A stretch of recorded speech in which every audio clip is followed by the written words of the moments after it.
Hello student, today I am continuing the first chapter of your English Hornbill book. The title of the chapter, The Portrait of a Lady, written by Khushwant Singh. My dear student, मैं आपके पहले chapter को continue कर रहा हूँ. कल मैंने आपको क्या बताया, जो राइटर थे उनकी जो दादी माँ थी, तो मैंने कल आपको बताया किस प्रकार से जो राइटर थे वो अपनी दादी माँ के साथ अपनी लाइफ को स्पेंड किया करते थे. और देखिए, जो राइटर की जो ग्रैंडमदर थी वो राइटर से बहुत अफेक्शन किया करती थी और राइटर की बहुत केयर भी किया करती थी.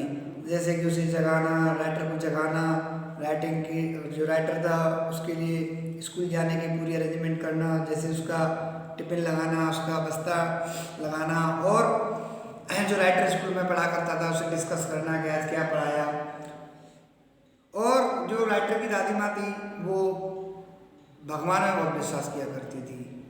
मीन्स राइटर के साथ अपना समय व्यतीत करने के बाद वो भगवान की पूजा में भी अपना समय दिया करती थी, तथा वो जो जानवर होते हैं और पक्षी होते हैं उनसे भी बहुत प्रेम किया करती थी. क्योंकि हम कह सकते हैं कि जब उनकी दादी माँ उस लेखक के साथ स्कूल जाया करती थी तो जो नाश्ता उस राइटर के लिए तैयार करती थी दादी माँ, तो कुछ रोटियाँ या कुछ नाश्ता या कुछ भाग नाश्ते का वो कुत्तों के लिए भी ले जाया करती थी और उन्हें डाल दिया करती थी.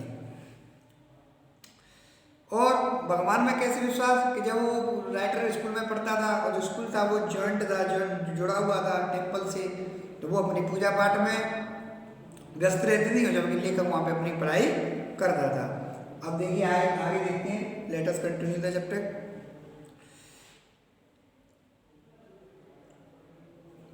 देखिए, when my parents were comfortably settled in the city. जब मेरे माता पिता वर कंफर्टेबली में आराम से, सेटल माने व्यवस्थित हो गए, सेटल हो गए इन द सिटी में, शहर में, तो दे सेंट फॉर अस. तो दे माना उन्होंने, सेंट फॉर अस हमें क्या कर लिया, बुला लिया गया. That was a turning point. That was a turning point. Turning point कुछ डिफिकल्ट मीनिंग है, उन्हें डिस्कस करते हैं.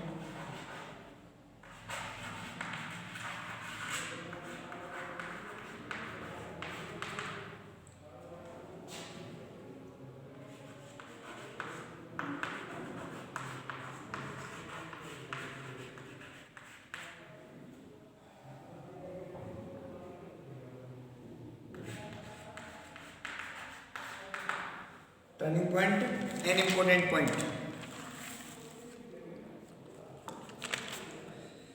तो देखिए, that was a turning point in our friendship. ये हमारी मित्रता में एक महत्वपूर्ण पॉइंट था. Although we shared the same room. हालांकि हम बांटते थे. द सेम रूम मीन्स एक ही कमरा, मीन्स हम एक ही कमरे में रहा करते थे. My grandmother no longer came to school with मी.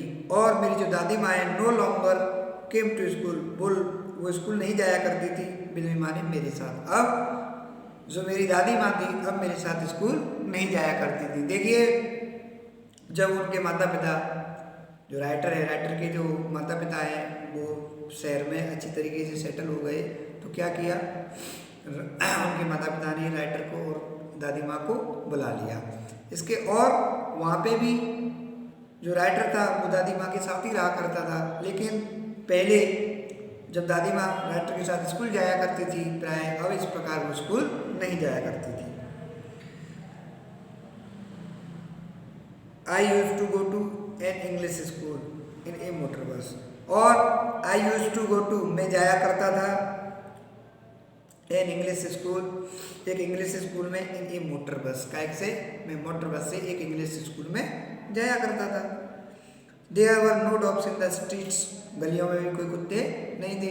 फिर दूसरी बात ये थी कि जब मोटर बस से जा रहे हैं तो कुत्ते कहाँ देखो, जब वो पैदल जाया करते थे तो रास्ते में कुत्ते मिल ही जाया करते थे.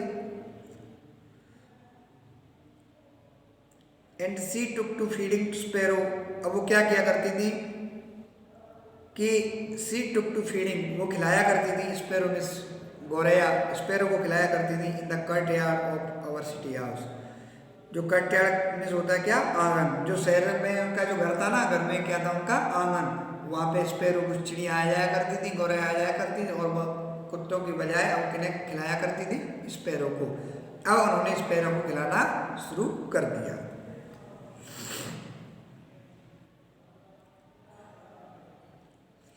As the years rolled by, we saw less of each other for some time. She continued to wake me up and get me ready for school. When I came back, she would ask me what the teacher had taught me. I would tell her English words and little things of Western science and learning, the law of gravity, Archimedes' principle, the world being round, etc. This made for unhappy. She could not help me with my lessons. She did not believe in things they taught at the English school and was distressed that there was no teaching about to God and the scriptures. One day I announced that we were being given music lessons. She was very disturbed to her music had lived associations. It was the monopoly of harlots and beggars and not mean to gentle folk. She said nothing, but her silence meant disapproval. She rarely talked to me after that.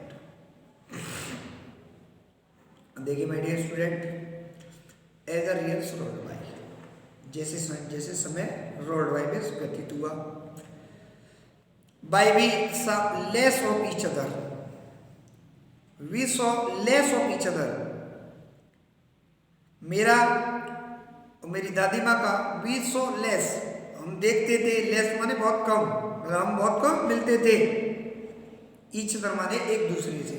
और दूसरी बात ये भी होती है कि देखिए जब राइटर है पहले गांव में पढ़ा करते थे, अब सिटी के स्कूल में पहुंच गए तो थोड़ी एज भी बड़ी होगी, तो जो लगाव बड़े बूढ़ों का छोटे बच्चों से ज़्यादा होता है। जैसे जैसे उम्र बढ़ती चली जाती है तो उस प्रकार जो बड़े बूढ़े हमारे होते हैं उनका लगाव कम नहीं होता, लेकिन जो यंग लेडी होती हैं वो अपनी इतनी लाइफ में व्यस्त हो जाती हैं कि उन्हें भी अपने बड़े बूढ़ों के पास बैठने के लिए समय नहीं मिलता, क्योंकि in this is modern age. और इस मॉडर्न एज में जो यूथनेस है हमारी, वो अपने पेरेंट्स एंड ग्रैंड मदर और ग्रैंड फादर्स और टीचर्स को कम इम्पोर्टेंस देते हुए अपने समय को मोबाइल्स और टेक्नीशियन लैब में ज़्यादा बिलीव करने लगे हैं, फोकस कम करते हैं in comparison the past days. Past days में क्या हुआ करता था कि प्राय नॉर्मली जो चाइल्ड एंड यूथ थे वो अपना मोस्टली टाइम अपने घर वालों के साथ, बुजुर्गों के साथ स्पेंड किया करते थे, but now the time is change. अब क्या हुआ है, समय थोड़ा बदल गया है, इसलिए वो इंटरेस्ट कम कर दिया उन्होंने अपने पेरेंट्स और ग्रैंड फादर और ग्रैंड मदर के साथ बैठना। अब वो एंटरटेनमेंट लाइफ में ज़्यादा विश्वास करना पसंद करती है या एंजॉय करना पसंद करती है। तो इसी प्रकार क्या हुआ, as the years rolled by, समय व्यतीत हुआ, by we saw less of each other, हमने एक दूसरे को बहुत कम देखा। For some time she continue to wake up me, कुछ समय तक तो वो मुझे जगाया करती थी, and get me ready for school, और मुझे स्कूल के लिए भी तैयार किया करती थी। व्हेन आई केम बैक, और जब मैं लौट कर आता था तो शी वुड आस्क मी, वो मुझे पूछा करती थी कि what the teacher had taught me, कि अध्यापक ने मुझे क्या सिखाया।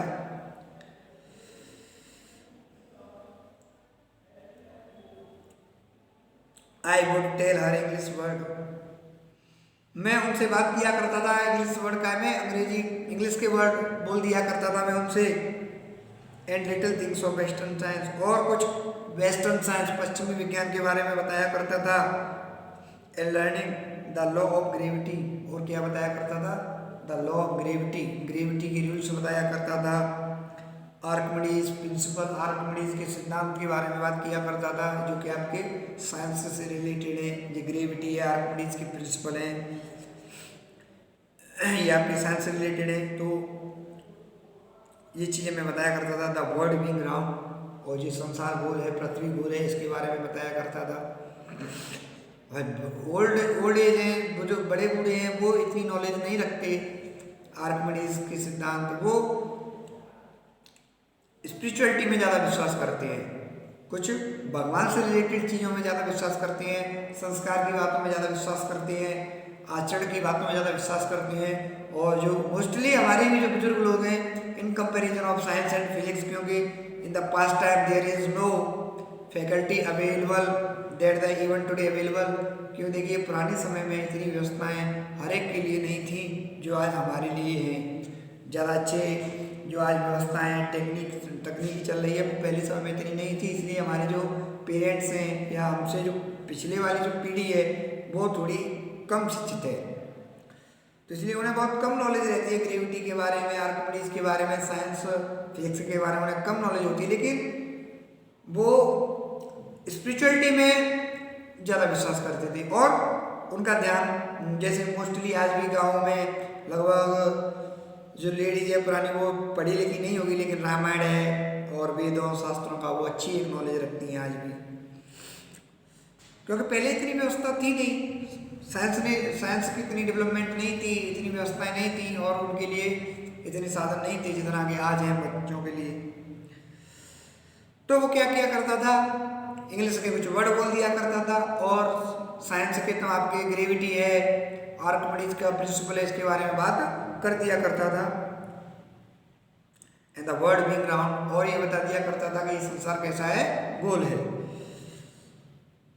दिस मेड हर हैप्पी, इससे जो दादी माँ थी वो क्या हो जाती थी, नाखुश होती थी। She could not help me, और वो मेरी सहायता भी नहीं कर सकती थी विद माई लेसन्स, जो मेरी लेसन्स हैं इंग्लिश के और ग्रेविटी साइंस के मैथ के जो लेसन्स हैं वो मेरी सहायता भी नहीं कर सकती थी, क्योंकि वही लेक ऑफ द एजुकेशन, भाई शिक्षा का अभाव था। मोस्टली जो पास्ट टाइप के जो पर्सन है वो मोस्टली बहुत कम शिक्षित थे थोड़े। She did not believe in the things they taught at the English school, और शी डिड नॉट बिलीव, वो विश्वास ही नहीं करती थी इन द थिंग्स, उन चीज़ों में, दे टॉट एट इंग्लिश, जो मुझे क्या में पढ़ाई जाती थी, इंग्लिश में पढ़ाई जाती, इंग्लिश स्कूल में पढ़ाई जाती थी, उन चीज़ों में वो बहुत कम विश्वास करती थी। एंड वाज डिस्ट्रेस्ड, और तनाव में आ जाती थी कब, that they were no teaching about God, कि भगवान के बारे में तो कुछ पढ़ाया ही नहीं जा रहा, एंड द स्क्रिप्चर्स, और ना ही शास्त्रों के बारे में कुछ बताया जा रहा है। जब दादी माँ सुनती थी कि ये मेरा बेटा है मैथ के बारे में डिस्क्राइब कर रहा है, साइंस के बारे में डिस्क्राइब कर रहा है, दुनियादारी की बातें भी बता रहा है कि ये भी सब पढ़ाया जा रहा है, इंग्लिश भी बोल रहा है, ये भी पढ़ाई जा रही है, अच्छी बात है, लेकिन दादी माँ परेशान हो जाती थी कि इसे भगवान के बारे में, शास्त्रों के बारे में कुछ भी नहीं बताया जा रहा। क्योंकि देखिए शास्त्रों से और भगवान आध्यात्मिकता की ओर जाने से बच्चों के अंदर डेवलप्ड होती हैं संस्कार, वैल्यू संस्कार डेवलप्ड होती हैं, और संस्कार ही हमें बताते हैं कि हमारी शिक्षा कैसी है। अगर एक इंसान के अंदर संस्कार नहीं है, मैनर नहीं है, तो what the means of your education, उसकी शिक्षा का क्या मतलब है। इसलिए जो संस्कार है वो क्या है, वो भी इम्पोर्टेंट है, वो भी जो shape of the conduct means shape of the conduct, it is very important with the education. शिक्षा के साथ साथ आदमी के चरित्र का निर्माण भी क्या है, इट इज वेरी इंपॉर्टेंट, और it is only happen by the study of scriptures या रिलीजियस बुक, और ये ऐसा तभी संभव है जब स्टूडेंट को या यूथ जनरेशन को थोड़ा धार्मिकता की ओर मुड़ना पड़ेगा। वन डे आई अनाउंस, एक दिन क्या हुआ कि आई अनाउंस, मैंने घोषणा की या मैंने बताया that we were being given music lessons, कि हमें क्या दिया जाएगा, we were being given music lessons, हमें म्यूजिक भी सिखाया जाएगा। सी वाई वेरी डिस्टर्ब, जो मेरी दादी माँ थी वेरी डिस्टर्ब, बहुत डिस्टर्ब हुई, परेशान हुई। To her music had lewd association, क्योंकि टू हर म्यूजिक उनके लिए संगीत था ल्यूड विथ असिस्ट, असिस्ट संबंध मानती थी वो संगीत का, कि भाई ये क्या नाचना कूदना, ये संगीत क्या, पढ़ाई लिखाई होनी चाहिए, आध्यात्मिकता होना चाहिए, भगवान के बारे में पढ़ाना चाहिए, धार्मिक किताबें पढ़ाना चाहिए, ये क्या नाचना कूदना सिखाया जा रहा है। It was the monopoly of harlots and beggars, और उनका मानना था according to the grandmother, ये किसका, इन पे किसका अधिकार था, द प्रोस्टिट्यूट एंड बेगर्स, जो वैश्याएं होती हैं और जो भिखारी होते हैं मोस्टली ये इन चीज़ों को ज़्यादा पसंद करते हैं। भिखारी लोग हैं वो गाते रहते हैं चारों जगह, और जो वैश्याएं होती हैं वो नाच गाना किया करती हैं। तो दादी माँ अपसेट हो गई कि ये क्या पढ़ाया जा रहा है स्कूल में, ये कैसी शिक्षा है कि जहाँ भगवान के बारे में कुछ भी नहीं बताया जा रहा, शास्त्रों के बारे में कुछ भी नहीं बताया जा रहा, प्रोस्टिट्यूट के बारे में, प्रोस्टिट्यूट वाले काम किए जा रहे हैं, बेगर्स वाले काम किए जा रहे हैं। सो इसलिए दादी माँ क्या थी, थोड़ी अपसेट थी। And not meat for gentle folk, और उनका मानना था कि not meat for gentle folk, gentle folk में से जो जेंटल फॉक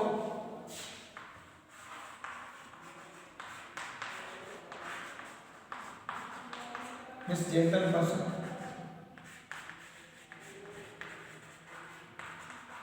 ये तो कोई अच्छे जेंटल पर्सन वाले कोई काम की बात नहीं है, ये तो कोई जेंटल पर्सन के काम नहीं है, तो भिखारियों वाले काम सिखाए जा रहे हैं। सो इसलिए दादी माँ की क्या थी, बहुत अपसेट थी। शी सेड नथिंग, उन्होंने कुछ नहीं कहा, शी सेड नथिंग, उन्होंने कुछ नहीं कहा, बट हर साइलेंस, उनके चुप रहने का मीन मतलब था डिसअप्रूवल, असहमति, कहने का मतलब वो एग्री नहीं थी, डिसअप्रूवल।